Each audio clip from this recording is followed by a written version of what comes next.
Assalamualaikum warahmatullahi wabarakatuh. Halo semuanya, kami dari kelas C Informatika ingin mempresentasikan materi mengenai reinforcement learning, di mana merupakan salah satu jenis mesin learning. Sebelum masuk ke pembahasan, izinkan kami memperkenalkan anggota kami terlebih dahulu.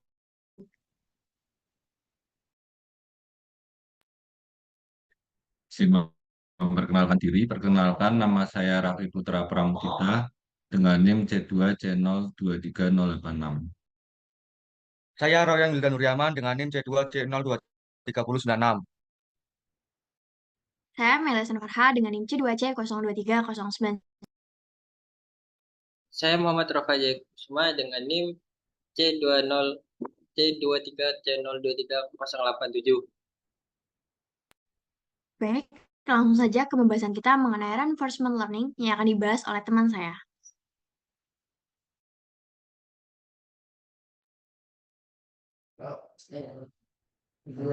Baik, reinforcement learning sendiri adalah paradigma machine learning di mana sebuah agen belajar mengambil keputusan secara optimal melalui interaksi trial and error. Dengan sebuah environment, pada setiap langkah agen mengamati kondisi lingkungan saat ini. Kemudian memilih sebuah tindakan yang akan mengubah kondisi tersebut dan menghasilkan sebuah reward, hadiah atau hukuman sebagai umpan balik. Berbeda dengan fundamental dari supervised learning yang belajar dari data berlabel dan unsupervised learning yang mencari pola tersembunyi. Reinforcement learning sendiri belajar sebuah strategi atau kebijakan untuk memaksimalkan total reward kumulatif dari waktu ke waktu dan menjadikannya sangat kuat untuk masalah pengambilan keputusan yang berurutan seperti pada game robotika atau manajemen sumber daya. Untuk komponen utama dan perbandingan reinforcement learning sendiri memiliki 5 komponen utama, yaitu agen, environment, state, action, dan reward. Agen adalah sistem atau program yang belajar dan mengambil keputusan. Sedangkan environment merupakan lingkungan tempat agen berinteraksi dan menerima umpan balik.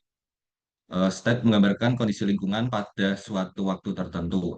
Action adalah tindakan yang diambil oleh agen dan reward merupakan umpan balik berupa nilai positif atau negatif dari lingkungan setelah tindakan dilakukan. Melalui 5 komponen ini, agen berusaha mempelajari strategi terbaik untuk memaksimalkan total reward. Berbeda dengan supervised learning yang belajar dari data berlabel dan unsupervised learning yang mencari pola tanpa label.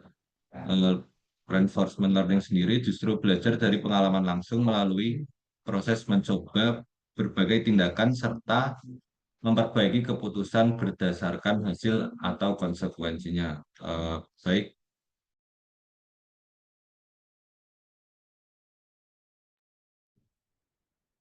Di slide ini saya mau jelasin 3 jenis utama dari reinforcement learning. Yang pertama ada Q-learning. Ini adalah metode yang pakai tabel Q untuk nyimpan nilai dari setiap aksi di kondisi tertentu. Intinya, agen belajar lewat proses coba-coba buat tahu tindakan mana yang kasih reward paling besar. Lanjut ke Deep Q Network. Ini basically pengembangan dari Q-learning. Tapi dia udah pakai deep neural network, jadi cocok banget buat kasus yang datanya rumit, kayak gambar di game. Makanya banyak dipakai di game AI, misalnya buat bot yang bisa belajar main game sendiri. Yang terakhir ada policy gradient. Nah, kalau ini beda arah. Dia langsung belajar kebijakan atau polisinya tanpa perlu Q-table. Biasanya dipakai buat aksi yang sifatnya terus-menerus. Contohnya kayak robot yang harus bergerak dengan halus. Next.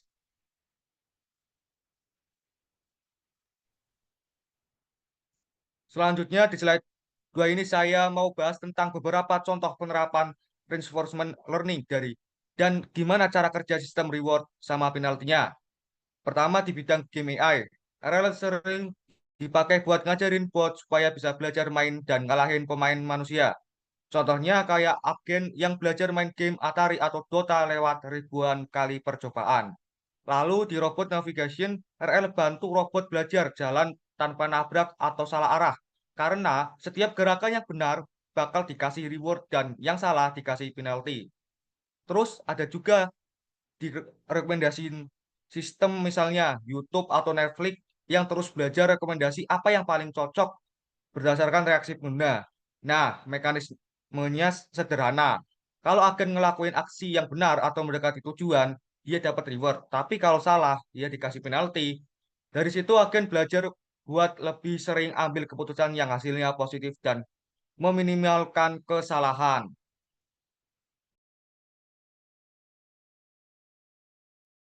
Oke, selanjutnya saya akan menjelaskan mengenai demo implementasi Skill Learning. Bisa langsung ke Google Cloud-nya aja. Hmm, di bagian hasil running yang udah kita buat, ini mengenai implementasi Skill Learning untuk taksi V3 problem di Google Colab yang menggunakan Gymnasium. Nah, informant ini nih simulasi taksi di grid 5x5 dengan 4 lokasi tetap, yaitu bisa dilihat RGYB. Taksi yang kuning harus belajar menjemput penumpang yang berwarna biru dan mengantar ke tujuan yang berwarna ungu. Agen tidak diberi aturan apapun, hanya reward dan penalti. Agen akan belajar sendiri melewati semua jalan dengan pengalaman. Nah, sistem rewardnya sederhana tapi efektif. Jadi dikasih plus 20 jika berhasil mengantar penumpang. Min 10 untuk aksi ilegal seperti mengantar di tempat yang salah atau menjemput di tempat yang salah. Min 1 untuk setiap langkah agar agen efisien. Artinya agen belajar membedakan mana tindakan yang baik, buruk, dan efisien hanya dari nilai rewardnya. Bisa dilihat juga grafiknya.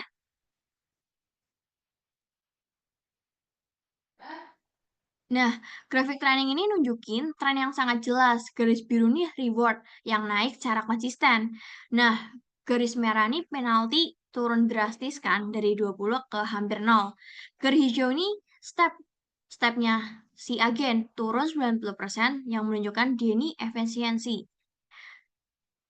Nah, semua metrik ini mengonfirmasi bahwa agen berhasil belajar.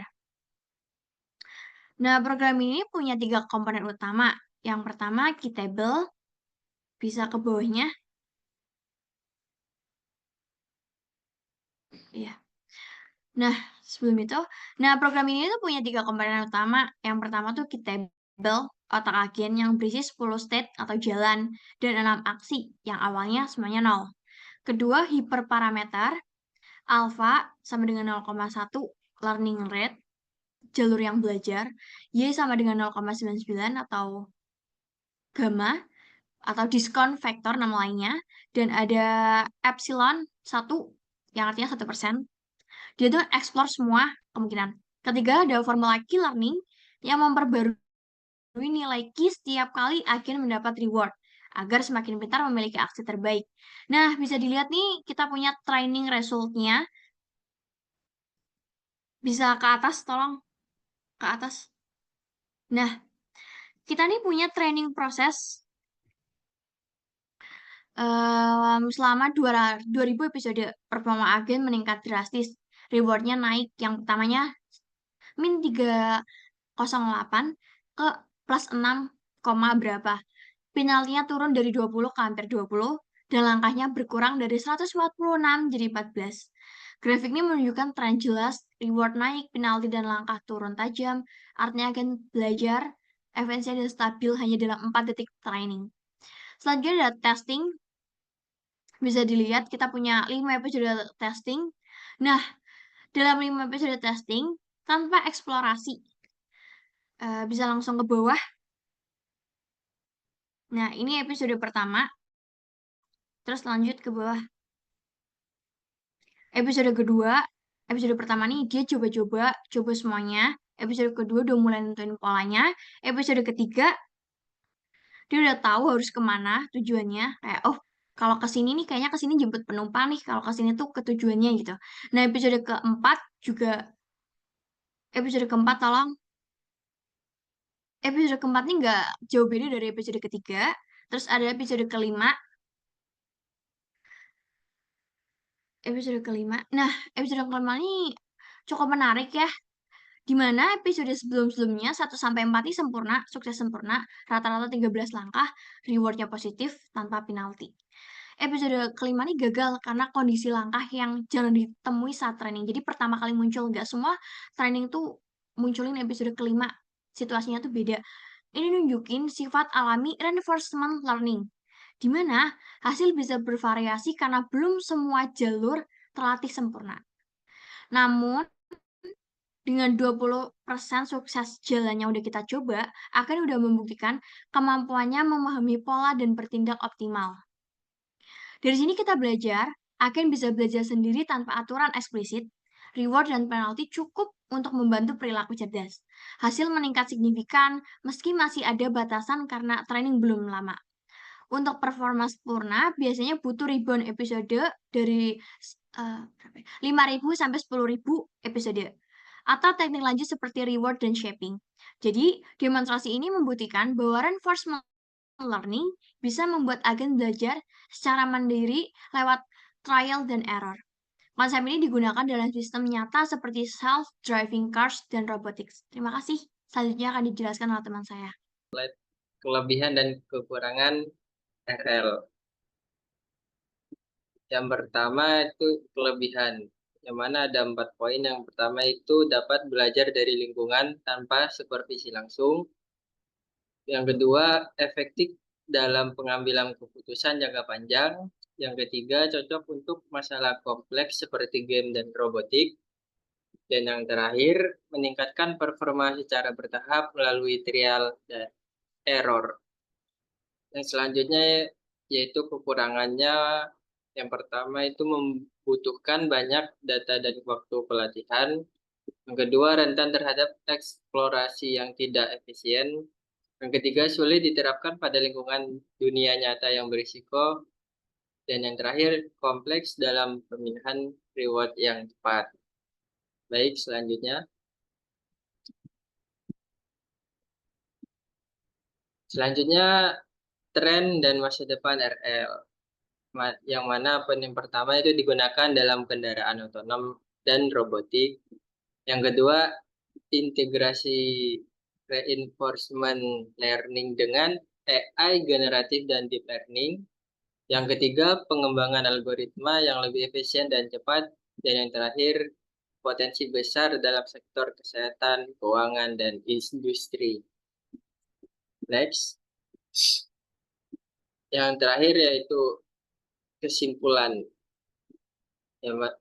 Reinforcement learning adalah metode pembelajaran mesin berbasis reward dan penalti yang membuat agen belajar mengambil keputusan optimal melalui interaksi dengan lingkungan. Meski membutuhkan waktu dan data besar, reinforcement learning sangat potensial untuk menciptakan AI adaptif dan mandiri di masa depan, terutama bila dikombinasikan dengan deep learning. Cukup. Next. Baik, demikian presentasi dari kelompok kami. Terima kasih perhatiannya atas teman-teman semuanya. Semoga penjelasan kami bisa menambah pemahaman mengenai reinforcement learning. Wassalamualaikum warahmatullahi wabarakatuh.